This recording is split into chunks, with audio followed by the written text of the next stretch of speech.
In 2024, Ford Motors cut back production on their F-150 Lightning, the electric version of their popular pickup truck. Sales on the Lightning had tanked, in part because it costs more than its gas-powered counterpart. This isn't just a problem for Ford. The average price of a new EV in the US is about $55,000, making electric cars a hard sell for most US consumers at a time when EV adoption is critical for our climate goals. Roughly 40% of the cost to produce an electric vehicle is in the battery. So in 2023, it was reported that Ford was looking at sites in Virginia or Michigan for a new battery plant that could help lower its costs. But there's a catch. The battery technology it would use is from a company based here in Fujian Province, China. That company is CATL, the largest battery maker in the world. Virginia's governor decided to kill the battery plant proposal in his state because of its links to China. They are influenced, if not controlled, by the Chinese Communist Party. Putting Ford's CEO on the defense. Look, this plant is a wholly owned subsidiary of Ford. And leaving them to look elsewhere for a site.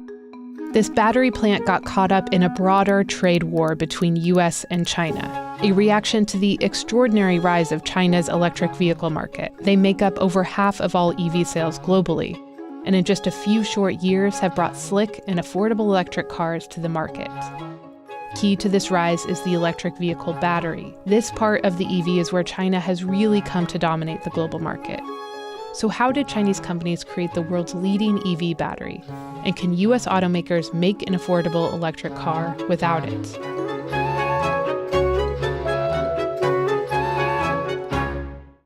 The first major reason for why China's companies were able to develop their EV battery is due to a huge amount of government support. Roughly 20 years ago, China was on track to become the world's largest importer of oil, so electrifying its car fleet would help it become more energy independent.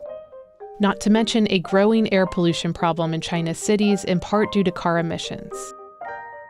What the EVs had going for them was that the head of the Ministry of Science and Technology was a big believer in this. And his sense was that Chinese companies were just never going to be able to compete on internal combustion engine technology. That's how you get this package of policies that really supported what Chinese government defined as new energy vehicles. Companies making the cars can get a subsidy whenever they sell a car. We're also talking about they're getting cheap land leases from the government. They're getting cheap loans from the state-owned banks. According to one estimate, from 2009 to 2022, the Chinese government gave out $29 billion in the form of subsidies, research spending, and tax breaks to the EV industry. And starting around 2009, local governments also gave Chinese companies an instant market by contracting them to electrify their bus and taxi fleets. The city of Shenzhen's fleet of 16,000 buses was electrified by BYD before it became the world's largest EV company. To get consumers on board, governments offered them generous subsidies too, along with other benefits. Like discounts on charging, favorable parking, traffic congestion-related policies that EVs get a break on. EVs actually have a different colored license plate even, so it's very visible, and so people see, oh, that's an EV. They get all the special treatment. But the battery wasn't very good in the early days. And so the Chinese government goes in and starts introducing stricter standards on batteries, so saying, well, you'll only qualify for this credit if your battery density reaches this level. Consumer EV sales in China exploded.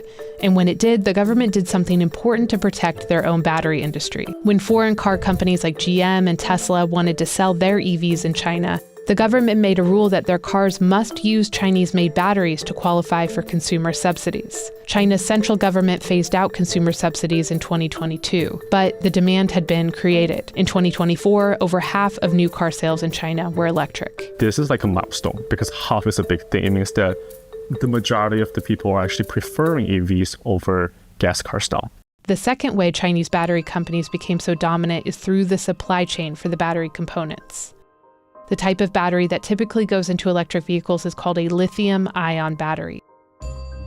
The four main components of the battery cell are the cathode, the anode, the electrolyte solution, and a separator. The cathode is usually packed with nickel, cobalt, and manganese. The anode uses graphite, and the electrolyte is made up of mostly lithium salts. Over the past several years, Chinese companies started acquiring ownership stakes in mines around the world where these minerals exist. So they're sure that if we control the production, then we control the price. The effect is that Chinese companies control significant percentages of the world's supply of the minerals needed for batteries. But where China really controls the supply chain are the steps after mining. No matter who mines the minerals, China refines a vast majority of them.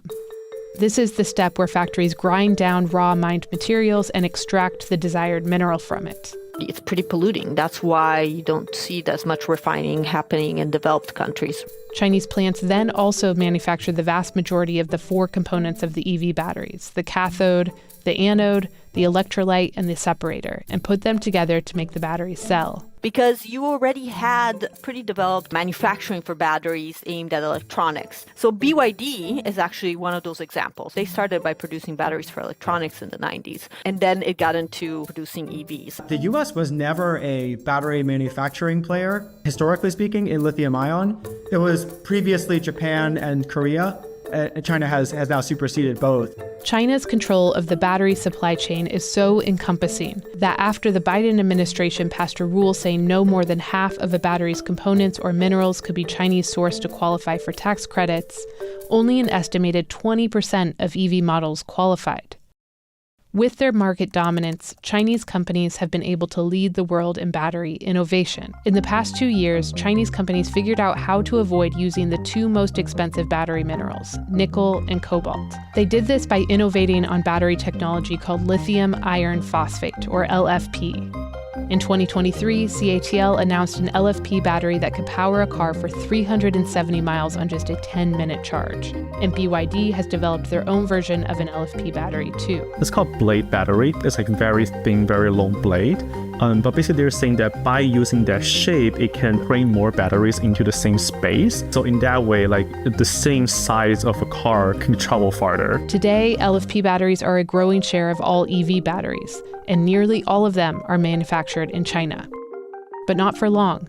CATL has built battery plants in Germany and has plans to build one in Hungary for the European auto market. And Ford ended up finding a home for its CATL battery plant in the town of Marshall, Michigan. The project has triggered a U.S. House investigation, but if it goes through, it will be the first LFP plant in the U.S. All of these factors have made Chinese EV batteries virtually impossible to avoid in the global transition to electric vehicles. Was there not a viable alternative? No, there wasn't. LFP technology is very well developed. The battery business is a global business, and there were no alternatives. There are some concerns about whether China's government support of the EV industry amounts to unfair global competition, as well as human rights and environmental concerns associated with China's battery supply chain. The U.S. is investing their own government support to build up its battery industry. Bloomberg estimated it would cost $82 billion for the U.S. to meet their own domestic demand by 2030. So it might be possible in the future, but that's no help right now when we desperately need to transition to electric vehicles to wean ourselves from fossil fuels. And U.S. automakers are struggling to give consumers affordable options. So for now, we'll have to decide whether our desire to keep our distance from China outweighs our goals of going electric.